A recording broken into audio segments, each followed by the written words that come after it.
जब भी कर्नाटका के बारे में सोचो तो बेंगलोर, कुर्ग और हम्पी याद आते हैं। लेकिन एक सेकंड, कर्नाटका के बारे में ये नहीं जाना तो क्या ही जाना। पॉपुलर साउथ इंडियन डिश रवा इडली। का आविष्कार कर्नाटका में हुआ था, वो भी वर्ल्ड वॉर 2 के टाइम पे। क्योंकि उस वक्त चावल का शॉर्टेज हुआ था तो मवल्ली टिफिन रूम्स यानी एमटीआर, जो बेंगलोर का एक रेस्टोरेंट है, उन्होंने चावल की जगह रवा का इस्तेमाल किया और रवा इडली का जन्म हुआ। अगर मैं आपसे कहूँ कि रानी लक्ष्मीबाई से पहले एक ऐसी रानी थी जिन्होंने अंग्रेजों के खिलाफ युद्ध लड़ा था, तो आपको विश्वास नहीं होगा, है ना। लेकिन ये सच है। कित्तूर चेन्नम्मा, जो कित्तूर की रानी थी, जो एक प्रिंसली स्टेट हुआ करता था, पति और बेटे के मौत के बाद रानी चेन्नम्मा ने शिवलिंगप्पा को अडॉप्ट किया और उनको अगला राजा घोषित किया। लेकिन ये ईस्ट इंडिया कंपनी को मंजूर नहीं था। इसी मुद्दे पर रानी चेन्नम्मा और अंग्रेजों के बीच लड़ाई हो जाती है, जिसमें पहली लड़ाई में अंग्रेज बुरी तरह से हार जाते हैं। लेकिन दूसरी लड़ाई में रानी चेन्नम्मा पकड़ी जाती है और कैद होती है,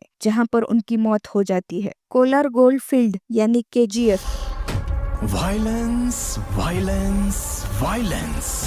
जिसकी गहराई 3000 मीटर थी, दुनिया की दूसरी सबसे गहरी सोने की खदान बन गई और ये 2011 तक चालू थी। शिमोगा जिले का मत्तूर गांव भारत के उन गिने चुने स्थानों में से एक है जहां Sanskrit as a primary language use की जाती है और कन्नड़ा सेकेंडरी लैंग्वेज। कर्नाटक भारत का सबसे बड़ा कॉफी प्रोड्यूसर है, लेकिन कम लोग ही जानते हैं चिकमंगलुरु में कॉफी प्लांटेशंस तब शुरू हुए थे जब 17th सेंचुरी में बाबा बुदान नाम के सूफी संत ने यमन से 7 कॉफी बीन्स चुरा कर लाए थे और उन्हें उन पहाड़ियों में लगाया जिन्हें अब बाबा बुदान हिल्स कहा जाता है। बंगेरी हुबली में स्थित कर्नाटक खादी ग्रामोद्योग संयुक्त संघ यानी KKGSS भारत का ऐसा इकलौता ऑर्गेनाइजेशन है जिसको नेशनल फ्लैग मैन्युफैक्चर और सप्लाई करने का अधिकार है। ये फ्लैग्स हाथ से बुनी खादी से बनाए जाते हैं और इसके स्टैंडर्ड्स बहुत स्ट्रिक्ट है। For more such videos please like, share and subscribe.